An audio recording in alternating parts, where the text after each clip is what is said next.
Welcome to Global North. Please subscribe to the channel and press the bell icon for more updates. The world of international finance is rarely quiet, with markets constantly shifting and nations vying for economic dominance. But every so often, a single move sends shockwaves through the system, capturing the attention of investors, politicians, and everyday citizens alike.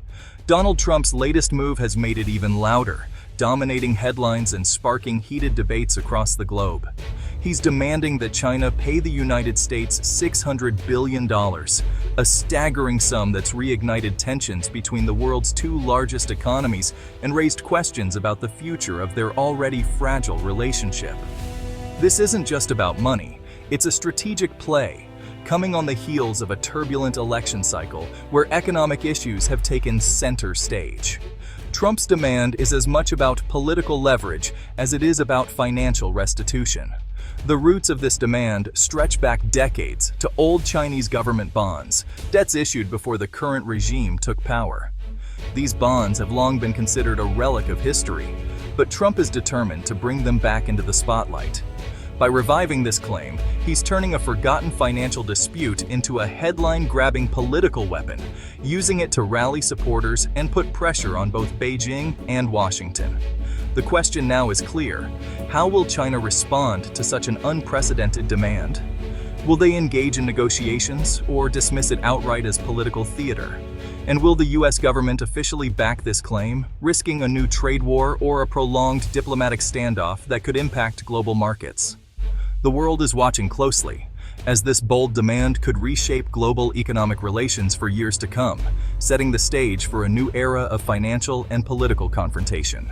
To truly understand the origins of Trump's $600 billion demand, we need to travel back in time to the early 1900s, a period marked by global upheaval and shifting alliances.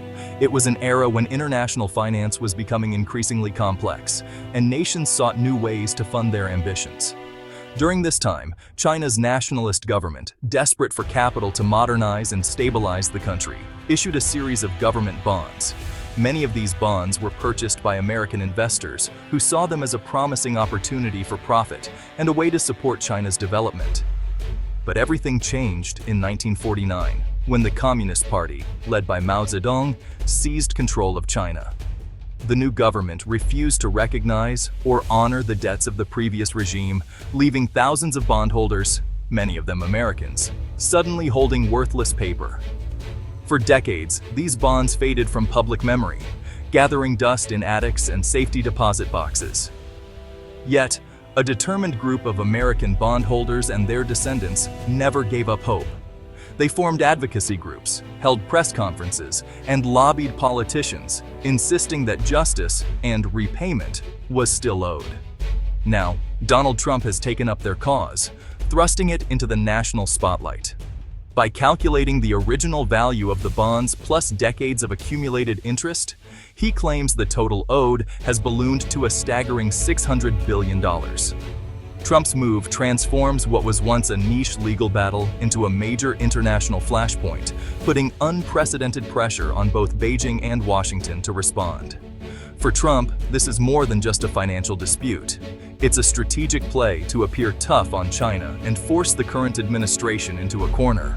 Either support the claim and risk escalating conflict, or ignore it and risk appearing weak to voters and allies alike. China's public response to mounting international pressure? Dismissal. Officials brush off concerns, projecting an image of calm and control to the world. On the surface, it seems like business as usual in Beijing. But beneath this composed exterior, Beijing is quietly executing a bold financial maneuver, buying massive amounts of gold, more than ever before, and doing so with little fanfare or publicity. This isn't a random act. It's a carefully calculated move, designed to shield China's economy from the unpredictable swings of US financial pressure and potential sanctions. By rapidly boosting its gold reserves, China is reducing its reliance on the US dollar. This creates a golden shield, a reserve of value that can't be frozen, seized, or devalued by foreign governments, no matter the political climate. The scale of this operation is significant. Not only is the central bank amassing gold, but private citizens are also joining in, buying gold jewelry and bullion, which in turn is pushing global gold prices higher. This quiet accumulation signals that China is preparing for a long-term economic conflict, one that could reshape the global financial landscape for years to come. Rather than opting for direct confrontation, Beijing is methodically strengthening its financial defenses. The message is clear. China is building resilience, making it clear it won't be easily intimidated or manipulated by US demands or external threats. The Group of 7 nations have long dominated global finance, thanks in part to their vast gold reserves. But China's aggressive gold buying is quietly eroding this advantage. As China's reserves grow, the G7's share shrinks, shifting the balance of power. The West faces a dilemma: join the gold rush and risk destabilizing markets, or do nothing and watch China close the gap. Internal divisions make a unified response difficult. Some nations favor diplomacy, others may push for confrontation. China's strategy isn't just about gold, it's about exposing cracks in the Western alliance and steadily tipping the scales in its favor. The US and China are playing very different games. Trump's approach is loud and confrontational, aiming for quick results and maximum media impact, like a boxer going for a knockout. It's effective at grabbing attention, but can backfire if ignored. China, meanwhile, is patient and strategic, quietly building strength through gold accumulation. More like a game of Go, slowly surrounding its opponent. This subtle approach avoids direct conflict and focuses on long-term advantage. Each strategy has strengths and weaknesses. America's is fast but risky, China's is slow but steady. The outcome will depend on which approach proves more resilient in the face of global uncertainty.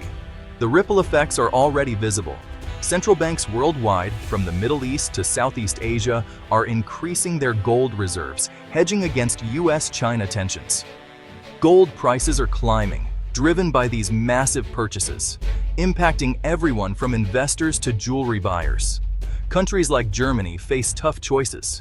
The US and China are both vital trading partners, and a financial conflict could hurt their economies. Meanwhile, China is selling US Treasury bonds and buying gold, forcing America to find new buyers for its debt, potentially raising borrowing costs for the US government.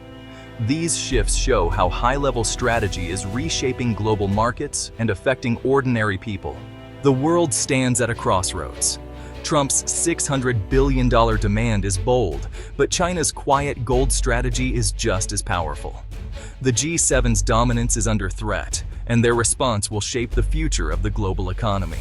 Will this lead to a new trade war, a prolonged standoff, or a negotiated settlement? Each path carries risks and opportunities. For now, uncertainty reigns. The decisions made in Washington and Beijing will not only determine their own destinies, but also the economic fate of the world.